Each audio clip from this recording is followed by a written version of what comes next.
So your toys are hitting all these shelves, the collection of toys, and you have to lay off 1,100 people. let's let's get into this.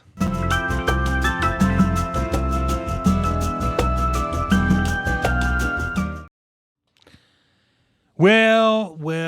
If you're part of the toy community, as one is, then you know that there's a lot of things happening in Ross and Ollie's and everywhere else around the world. And, well, it's only evident why. But for those of you that don't know what I'm talking about and you're like, Chet, I still don't have internet, so you're going to have to show me.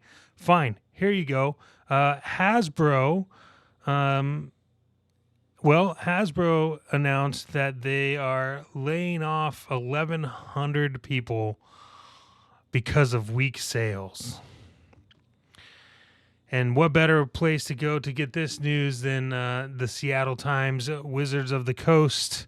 For those of you who don't know, Magic the Gathering, Dungeons and Dragons, a lot of all the other games. They've basically bastardized Dungeons and Dragons into toys and ruined the whole idea of Dungeons and Dragons. And so we're going to have to go to third-party people for that. But their toy line, they just keep making toys. People don't want to see the fucking toys that they're making. So when you make these toys, you got to make them for the audience, and it's not for really kids, and you're not taking any chances. So, of course, you're going to have weak sales. That's why you're selling in bulk to Ollie's and Ross and everywhere else.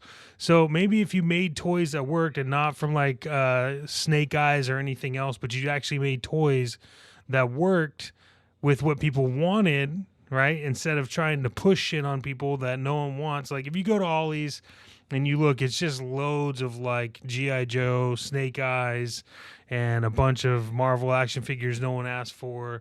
But here you can see Hasbro, the parent company of Seattle area game publisher Wizards of the Coast, plans to lay off approximately 1,100 employees of its global workforce over weak sales that are expected to continue into next year. Well, here's something too, Wizards of the Coast. You guys turned Magic the Gathering into a freaking like money pit. No one can play anymore. It's not fun. As somebody who's played it since it started, like I don't play that shit anymore. It's too expensive. I'm not in it. Your rotations are too long. So these people they don't understand the concept of like what's going on right now. So of course you're gonna have these companies are gonna lose out on this shit because they're not paying attention to what the audience wants. They're just listening to one or two people, keyboard warriors, and making that stuff. And here we are. So this sucks. I'm sorry to see that this is happening. Do I want this to happen? Not at all. I think that Hasbro could pull their head out of their ass and be better. They do have a tendency to make great toys.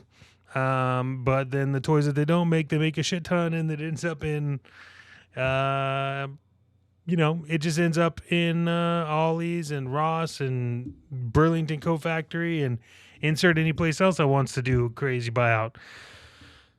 So what do you think? What do you think Hasbro should do about this? How do you feel about this? What kind of toys are you buying? Are you buying toys at all? Do you play Magic the Gathering? Is it just a money pit now? Anyways, let me know below. Comment, like, subscribe, stay sexy. And until next time, I'll see you guys around.